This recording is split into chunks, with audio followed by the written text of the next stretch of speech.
just goodbye.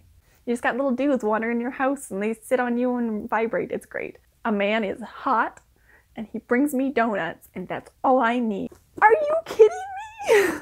Hey friends, it's Sarah and today I want to talk about some of my favorite tropes in holiday books and some of the books that I've read recently that have those tropes in them.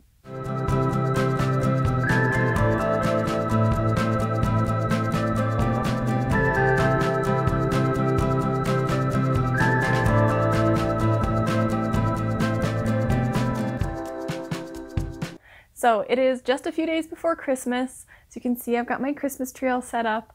I am so ready for the holidays. It means that my job has been super busy because I work retail, and so it's just like non-stop, but I'm really excited for Christmas Day when I get a break and I can just hang out with my friends and family and open presents and eat good food. And in preparation for the holiday season and for Christmas, I've been reading a lot of books set in winter, set during Christmas, or set around other winter holidays, so like Hanukkah or even Diwali, which I know is like earlier than the Christmas season, but still falls in the late fall, early winter. So some of these books were ones that I didn't enjoy quite as much, but I did try and include at least one book that I enjoyed for every trope that I'm going to talk about. I just did read some books this year that were only kind of meh. None of them, no, I take that back. Some of them were kind of terrible. Mostly one. I have beef with one of these. But anyways, most of these were like really good, but there were a couple that I didn't enjoy as much, but other people might enjoy, so I thought I'd include them as well. First up, one of my favorite things about holiday or winter books is like the big snow. A lot of times this ends up with characters snowed in together, stuck somewhere. It's a great premise for a romance. And I love seeing the snow. It's a pain to drive in and it's so cold. But I do think it's just so magical, and I can't imagine living somewhere like California where you don't really get snow during Christmas time, or like Australia where Christmas is in summer for them. That just would not seem like Christmas to me. So the first book I have featuring a big snow is You Can Go Your Own Way by Eric Smith. This is a YA contemporary book that features two teens who work at rival kind of like arcade video game cafe places that end up snowed in together, and they start to fall for each other. I thought this one was really cute. I gave it 4 stars, and it was a good kind of like enemies slash rivals to lovers. The rivals part was like believable, but without being over the top, and it just had some really good exploitation of that like trapped together, snowed in together trope that I really enjoyed. The other one I read with a big snow was Whiteout, by a collection of authors. So we've got Danielle Clayton, Tiffany D. Jackson, Nick Stone, Angie Thomas, Ashley Woodfolk, and Nicola Yoon. This is kind of almost a companion novel to Blackout, but this one follows a bunch of different teens as they are experiencing a big snowstorm in their city, and it all centers around this one couple who had broken up, and one of them is trying to do a grand gesture for her girlfriend to get her back. This one I also gave 4 stars, and I thought it was just really sweet, all these characters like coming together to help their friends get back together. It had all sorts of different relationships in it. All the stories were like unique and they all tied together really nicely, so if you're in the mood for kind of more like snippets but still a cohesive story, I think you would enjoy this. And it's all by Black authors and featuring Black teens, which is awesome. So the next one that I have is the like small town trope. So this is kind of like the quintessential Hallmark movie where they go to like a small town and, you know, it's just so like quaint and beautiful and everyone just loves Christmas so much and the whole town is obsessed with Christmas. I feel like I'm making fun of it, but I do genuinely love the idea that there's a town where like every name is like a pun on a Christmas thing. I think that sounds so fun. I am very cheesy, so I would move to that town. So the first one that I read that has this trope is The 12 Dates of Christmas by Jenny Bayliss, and this takes place in a small UK town where there's like a big castle that's like a tourist attraction, and there's like, they host like teas there and there's old tours and everything. But this is an adult romance. I only gave this one 3 stars. I thought it was kind of meh.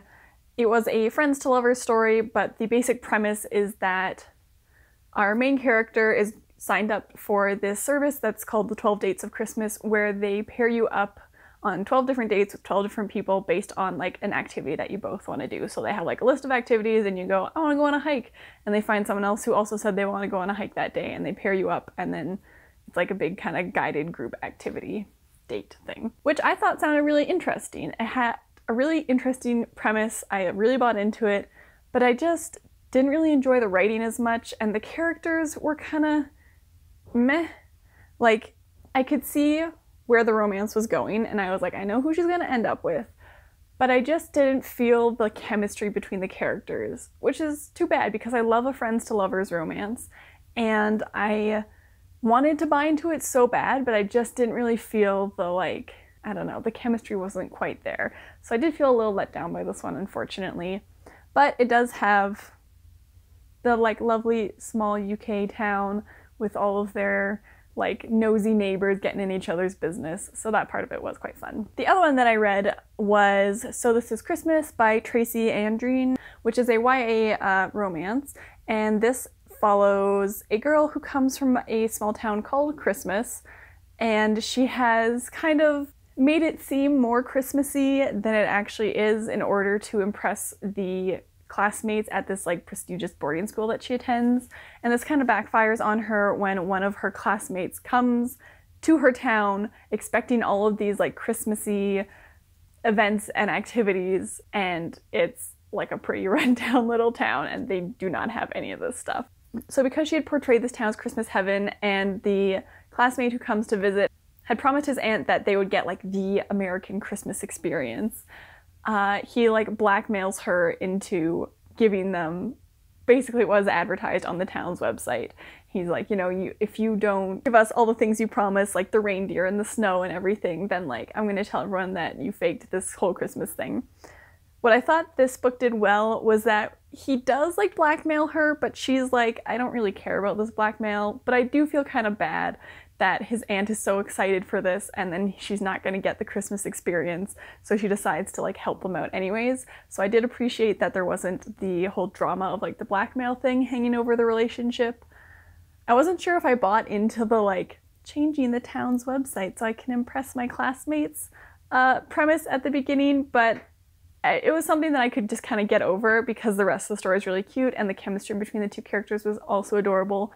I just thought this was great. Lots of fun hijinks, lots of interesting characters, and I just thought it was a very sweet romance. I really enjoyed this one. I would recommend it. I gave it 4 stars.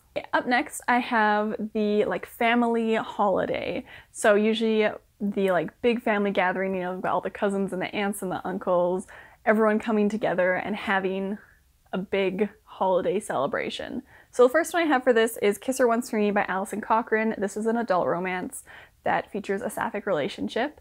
This is another one where the premise is like a little, you gotta buy into it. But basically our main character is almost broke, and the landlord of the job that she works at needs to get married in order to get his inheritance. So he proposes that they get married, have a marriage of convenience, and then he will give her some of the money once he gets his inheritance. And she's like, you know what, fine, I'm so broke, I just need money, whatever, this is fine, he's nice enough, he's hot, sure, why not?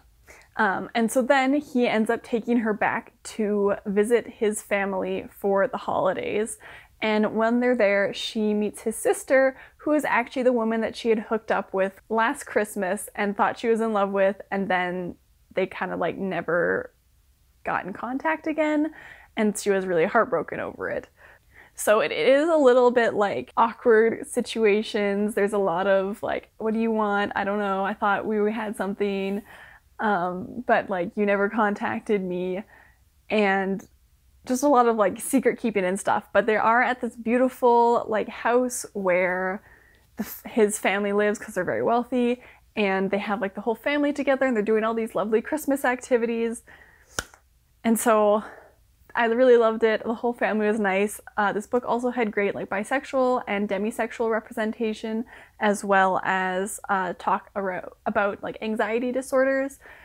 Similar to Alison Cochran's previous book, The Charm Offensive, she does a really good job of portraying anxiety disorders in her characters, and this one was no exception. I gave this book 4 stars. I thought it was really fun, and there's a lot of good like kind of family drama as well. There's also a non-binary side character, which is really cool, and it was just like a lot of good stuff. Good shit. But yeah, there were a lot of like good storylines. It wasn't just like the main character and the sister who are having relationship issues. There was a whole bunch of stuff going on, but I thought it balanced out really nicely and just made a really well, full-formed cast of characters and plot. The other family holiday book that I read was 8 Nights of Flirting by Hannah Reynolds. So this actually focuses on a Jewish main character and Hanukkah. So this is a young adult romance where our main character is ready to celebrate Hanukkah with her family. They get like the whole family together, the aunts, uncles, grandparents, everyone, and they just have like a really nice time. They all hang out in this like giant house, eat lots of good food. They put on like a play for the family, and it's just like a grand old time. And this year her uncle's intern is coming and she likes him. So she's decided that this is going to be the time to make her move on the intern. Now, the other thing that's going on is that her like old crush who turned her down a few years ago is also in town, and they're like neighbors. So they end up hanging out the first night that she's home because there's a power outage at his house and he stays overnight. And while they're hanging out and kind of reconciling a little bit, she knows that he's really good at flirting and really good at getting people to like him. So she asks him to teach her how to flirt so she can get the intern to like her. You can see where this is going. I think this one was actually my favorite of these books that I read this year. The chemistry between the two characters is so good. The family is so warm and like wonderful. And I just love watching all the characters interact with each other. Like the flirting mentor gets along so well with the family. And then this relationship is also so sweet. I just really love this one. I gave it 4 stars, but I would maybe even give it 5 stars. I thought it was excellent. It was everything I wanted from a holiday romance. And I just love it so much. It gave me the warm fuzzies. I don't know what else to say about it. It was amazing. So now I have a couple of one-off tropes. We have the like save the small business trope of, again, like the Hallmark movies, like trying to save the struggling business in the small town. And for that one, I read Talk Santa to Me by Linda Urban. This is another young adult contemporary, not so much a romance. I would say this runs pretty young YA, like I would say 13, 14. But basically our main character's family runs something called Santa School where they train people to be like Santas and elves and Mrs. Claus for shopping malls or whatever, and like how to talk to the children and how to make that a good experience for the kids, and like what is a Santa like at all times. And this business is currently struggling, so our main character is like working there and doing school stuff and trying to like save Santa School from her aunt who seems to want to like kind of Hollywoodify it. She also ends up falling for the guy who works at the tree lot across the way. I would say the romance is really like a secondary plot to this. It didn't feel very fleshed out at all. It was just kind of there.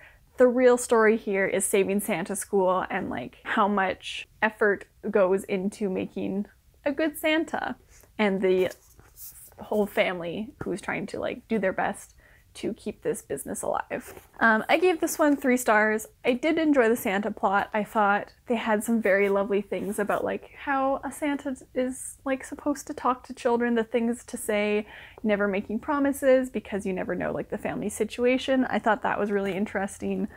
The romance, honestly, I think you could just take the romance out of it. Just goodbye. I was kind of sad because it sounded really interesting and like I liked the idea of like her falling for the Christmas tree lot guy, but it just didn't work. This was also I think a little too cheesy for me at times. So unfortunately not really a winner in my books, but I think if you're trying to get a holiday book for someone who is younger, 13, 14, they would enjoy it more. Okay, so the next one is also a one-off trope. I'm gonna say it's the like discovering your roots kind of trope. So like really trying to figure out who you are. This is Holly Jolly Diwali by Sonya, Lalli. It's a great rhyme. And this is an adult romance. Obviously it takes place during Diwali, which was in November this year. So it's like a little farther out, but it does have the same kind of holiday vibes that I was looking for. So this follows our main character who is going to a friend's wedding in India, and she's Indian American, but doesn't feel very connected to her roots and her culture, and so she's going over there and like also trying to figure out what it means to be Indian and like to learn about her own culture. So there's, at the beginning, they do discuss a lot about like, what does Diwali mean? And she gets like a whole bunch of different answers from all these different people, and like that was really interesting. But then the Diwali thing ended, I would say, like a third of the way into the book, and the other 2/3 were like the friend's wedding, which I also enjoyed, but was just like a little misleading based on the title. Like it's Holly Jolly Diwali, but then the Diwali part is not, it's like there a little bit, and then they're like, okay, we're getting over that, it's now the friend's wedding. So that was too bad, because I did want to know more about like Diwali, and I wanted them to go more in depth about like what they do during the celebration, and they kind of skimmed over it a little bit. This one I also gave 3 stars. The romance in it was very rushed, I would say. Like it's like, oh, they're like attracted to each other, and then like, oh yeah, now they're together, and now they're like making all sorts of serious decisions together, and it just felt very rushed and very immature in some of the decisions they were making, which is too bad. I really wanted to like this one. I thought it was really cool to see like a different kind of wintry fall holiday that wasn't Christmas or even Hanukkah, but I don't know, I didn't really enjoy it. It just wasn't what I hoped it would be. I think the title should have been different, and I don't think it should have been marketed as a Diwali thing. I think it should have been a like friend's wedding thing, and then there's also a bit of Diwali in it. But so I think my expectations for the book were a little different than what was actually presented. And yeah, the romance was just like pretty meh. Some of the last trope I have is the cute animals trope. This isn't just a holiday one, but I do love a book that's got a really cute animal sidekick. And so for this one I have A Cat Cafe Christmas by Codi Gray. This is another adult romance book, and it follows the owner of a cat cafe and the kind of like grumpy non-cat person love interest who start to fall in love, and then he starts to fall in love with cats, and it's amazing because that's kind of what I did to my boyfriend. He wasn't a cat person. Not that he hated cats, but he'd never met cats. And now we have 2 cats, and it's amazing. And he was the one wanting a second cat, so it's great. I highly recommend converting your significant other to a cat person. If you are the significant other who's not a cat person, become a cat person. It's great, it's amazing. You just got little dudes wandering your house and they sit on you and vibrate. It's great. So this one had really fun like doodles. They had like little drawings of like cats at the beginning of every chapter, and then like a little profile of one of the cats from the cat cafe at the beginning of the chapter. And I thought that was so fun and so cute.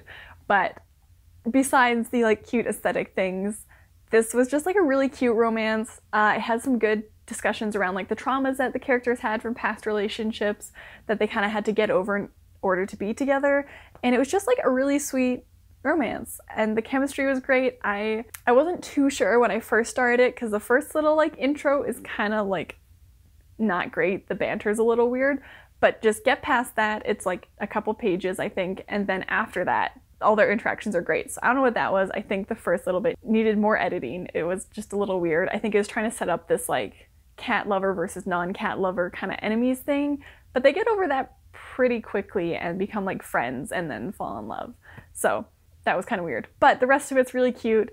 They have so many fun friends. The like guy ends up with a little kitten that he rescues and has to kind of like live with, and he's like a little demon, and it's really funny, but he falls in love with this little crazy cat, and all of it was just so sweet. And it takes place around Christmas time, and some really good like grand gestures in this one too. I loved it. Another one with a cute animal sidekick is Reasonable Adult by Robin Lefler. I'm not sure if that's how you say it. This one has a very cute golden doodle in it named Eric, which I love. Weird human names, like really human names for pets, I think is very hilarious. To have a dog named Eric, or like if you had a cat named like, I don't know, Matilda or something. Incredible. So bizarre, so fun. That's the best thing about this book, unfortunately. This is just like a wintry kind of, not even romance, like a contemporary, and it takes place in Muskoka, which I was really excited to see, another Canadian book, a Canadian setting. And basically our main character, I can't remember what her job title is, but she is the person who's supposed to be like bringing in business and like helping update the image and all that sort of thing, bringing in new clients for this kind of artist's retreat in Muskoka in Ontario. And then she ends up falling for one of her coworkers who is off limits. And it sounds good, because it sounds like it should be kind of like summer camp vibes, but it's in the winter and like, you know, working on this weird little like retreat. And there's like a bunch of side characters that were very interesting. So like their stories won't be as important as the main plot, but it felt like they had interesting stories happening off page, and then you come back and they're like, we've resolved it. And I was like, I wanted to see more of your story on the page because they were very interesting and our main character was not as interesting as them. So basically my thoughts on this were that it was Hallmarky, but like cartoonishly horribly Hallmarky. Not fun where I can buy into it, just like over the top awful. All the bad guys in this were like cartoon villains. They were like, her ex shows up and he calls her like a whore. And I was like, excuse me? What? Because she had found him cheating on her with like a client, and then he's like, oh, you whore. And I was like, who says that? What the heck is going on? There's also no chemistry between the love interests. Like, I have no idea what she sees in this guy other than his 8+ pack. Like, she's like, oh my god, his abs are amazing. I bet he's got like 20 of them. And I'm like, cool, but like, what else? What else? Like, he brings her donuts once and she's like, I'm in love with you. And I'm like, what? Really? Are things that bad for you that you're like, a man is hot and he brings me donuts and that's all I need. I don't care about anything else. Like, ugh. So I don't know what they saw in each other other than like the physical attraction. And that's not enough for me to buy into a relationship, especially when she says, I love you, like near the end. I feel like it was fairly quickly into the relationship, but she says, I love you. And I was like, based on what? You don't know him. Also, all of the relationship problems in this are caused by very deliberate miscommunications where they don't let the other one speak at all. They just like say out a monologue of what they think the other one's doing and then run off. And then they're like, oh, he doesn't like me. And I'm like, well, maybe if you let them answer, you'd be okay. Mild spoilers here, but there's a part where her ex sexually assaults her and he's like groping her and stuff. And the love interest comes in as she's trying to like kick him out of her house. And he like sees, the love interest sees the ex there and is like, what the heck's he doing here? And then she's kind of like, oh, it, like, you know, he was my ex and like he was not wanted here. And he's like, oh, I thought you maybe liked him. And like, obviously you like him still and you're hung up on him. So I'm just gonna leave because like, I can't believe you would leave me on like this. And then runs away after she had just been like, he was attacking me and I didn't want this. He just victim blames her and then runs off and gives her the cold shoulder for like weeks. That was the point when it went from a 3-star book to a 2-star book for me, because are you kidding me? How did this get written in 2022? Because after that, we're still supposed to like the love interest. He comes back and they make up and make out, and it's like he apologizes a little, but like nowhere near the amount of groveling you would need to do for having victim blame someone who was just sexually assaulted by an awful ex. Are you kidding me? Anyways, that's it. That's the main part of this book. That's the big thing. Don't read it. It's not good. I gave it 2 stars because the dog was the extra star, because he was very cute. There's also like characters who like were in the beginning and then not at all in the middle and then came back at the end to be a villain again. And I was like, why did we forget about this? What is happening? I enjoyed this a little bit, and then I got to that middle end part and I hated it ever since, and I finished it and was like, this is awful. Why? And I was so excited for it because I'd been so hyped up. I went to like a publishing thing and they were like, this book is gonna be so great. And I was like, awesome. And then I read it and I was like, do you really think this is great, or were you lying to me because it's your job to make publicity for these books? Don't read it. Don't read it. Anyways, it's Christmas, so we're supposed to be happy and bright. But other than that book, the rest of these were all good. Some of them were less my taste than others, but I'd recommend pretty much any of them except for that last one because that's just kind of objectively bad. Yeah, anyways, those are the books, those are the tropes. Let me know what your favorite holiday book trope is, or if you have any like recommendations for the tropes that I talked about, let me know. I am still reading more holiday books because it's not Christmas yet, so I still have a few days. But thank you so much for watching this video. Don't forget to like and subscribe, and have a happy holiday season if you celebrate, and if you don't, enjoy any time off you have and stay warm. Now go read a book. they start to feel things for each other. There's also a non-binary. Anyways, it was really bad. I did not enjoy this. That's not true.